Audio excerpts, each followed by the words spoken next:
Have you ever stared at an ancient artifact and felt a shiver, a sense of a story trying to break free from the silence of millennia? The Indus Valley Civilization, one of the world's oldest urban cultures, is a land of profound mystery.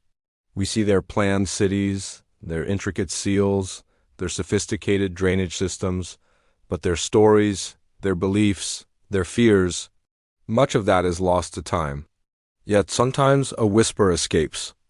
Among the countless terracotta fragments unearthed from sites like Harrappa and Mohenjo-daro, archaeologists have found something deeply unsettling: small, humanoid figures clearly depicting children. But these are no ordinary toys. Their tiny bodies are marked with cracks like parched earth. Their eyes are hollow, staring out from a forgotten age with an expression of deep, unending sorrow. What tragedy, what collective fear could have inspired such creations? While their true purpose remains debated, a story, a piece of folklore passed down through generations in the surrounding regions might hold a clue. It's a tale that surfaces with the monsoon rains, a ghost story born from the very river that gave the civilization life. The story of the clay child. The legend begins with the river, the lifeblood of the Indus Valley. It nourished their fields, quenched their thirst, and enabled their magnificent cities to thrive. But the river was also a force of immense unpredictable power. When the monsoons were heavy, it would swell, bursting its banks and flooding the plains. It was during these great floods, the story goes, that the clay child was born. They say it wasn't sculpted by human hands, but formed by the river itself. Silt, clay, and the debris of the floodwaters would churn and coalesce, and from this muddy chaos, a small figure would rise.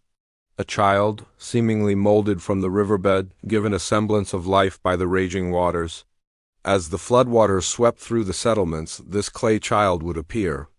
It moved without a sound, its small feet making no impression on the wet ground. It would trail behind families as they sought higher ground, a silent, watchful presence in the midst of chaos. It never spoke, never cried.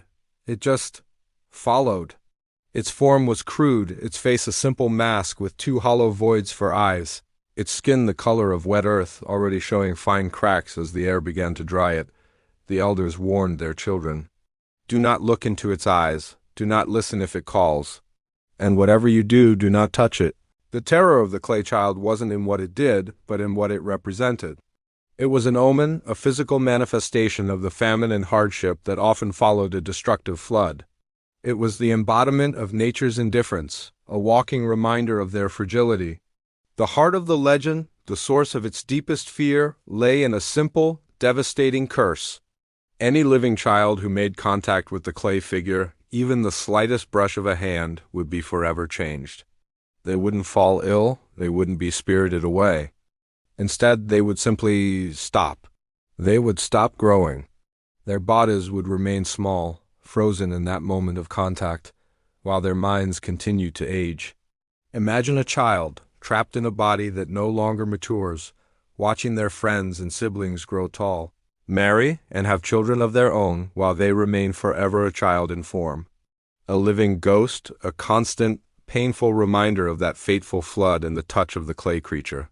This part of the story is particularly chilling because it mirrors the very artifacts that might have inspired it. Those terracotta figures with their cracked skin and hollow eyes, could they be effigies of these unfortunate children? Were they created as warnings to remind others of the danger?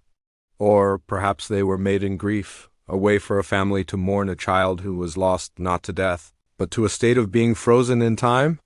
The cracked skin of the clay figures hauntingly resembles the parched, cracked earth left behind after a flood, a symbol of barrenness and arrested growth. The clay child's existence was tied to the flood. It would linger as long as the waters remained, a silent, diminutive shadow haunting the edges of the settlement. People would see it peering from behind a ruined wall, or standing motionless at the water's edge, its hollow eyes fixed on the children playing nearby. The fear it inspired was palpable. Doors were barred and children were kept close, told terrifying stories to ensure they never strayed near the floodwaters alone. Then, as the sun grew stronger and the floodwaters began to recede, the clay child would begin to change. The cracks on its body would deepen and spread. Its form, once firm, would start to crumble. Its movements would become slower, more brittle. Finally, as the last of the floodwater evaporated and the land turned to hardened, dry mud, the clay child would dissolve. It would simply disintegrate, returning to the earth from which it came. It left no body, no remains. The only evidence it had ever been there were the tiny, perfect handprints and footprints left behind in patches of drying mud. A final, eerie signature before they too were erased by the wind and the dust. The discovery of these handprints was said to bring both relief and sorrow. Relief that the immediate danger had passed, that the spectral child had vanished with the waters. But sorrow for the curse it may have left behind, and for the knowledge that with the next great flood it would inevitably return. Now, let's step back from the legend and look at the reality of the Indus Valley. This was a society deeply connected to and dependent on the river cycle. Floods were a real and recurring threat. They could destroy crops, leading to famine. They could damage homes and infrastructure. And, tragically, they could claim lives, especially the lives of the young and vulnerable. It's possible this story of the clay child was a powerful allegory, a way to personify the dangers of the flood, a way to teach children to stay away from treacherous, rising waters in a manner far more effective than a simple command. The curse of not growing could be a metaphor for the stunting effects of malnutrition that often followed a failed harvest caused by a flood. A child weakened by hunger would indeed fail to thrive, their growth stunted. The story gives this very real agricultural and health crisis a supernatural face, making the abstract danger immediate and terrifying. The hollow eyes of the clay figures? Perhaps they represent the hunger, the listlessness of a starving child, the cracked skin, a powerful symbol of the parched, infertile land left behind after a flood, or even a literal depiction of the skin ailments that could arise from poor nutrition and unsanitary conditions. The story transforms a complex set of environmental and societal problems into a single, tangible monster, a small, silent child made of mud. This method of storytelling, of creating folklore to explain and navigate the dangers of the world, is universal. It's something we see in every culture throughout history. But the tale of the clay child of Harrappa feels uniquely poignant because it comes from a civilization we know so little about. It provides a rare, speculative glimpse into their emotional world, their anxieties, and the way they made sense of their existence.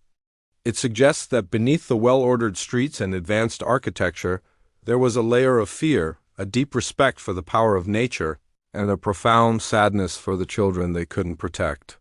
So, the next time you see pictures of those mysterious artifacts from the Indus Valley, those small, cracked figures with their empty, staring eyes, remember the legend of the clay child.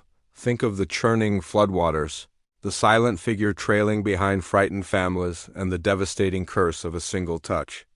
It may be just a story, a ghost from a lost world, but it's a story that breathes a sliver of life back into these ancient people, reminding us that they, too, told stories to their children in the dark and worried about what dangers the rising river might bring. It connects us, across 5,000 years, to their most human fears. Thank you for joining me on this journey back in time. If you find these forgotten stories as fascinating as I do, consider subscribing and joining our community of history explorers. Until next time, stay curious.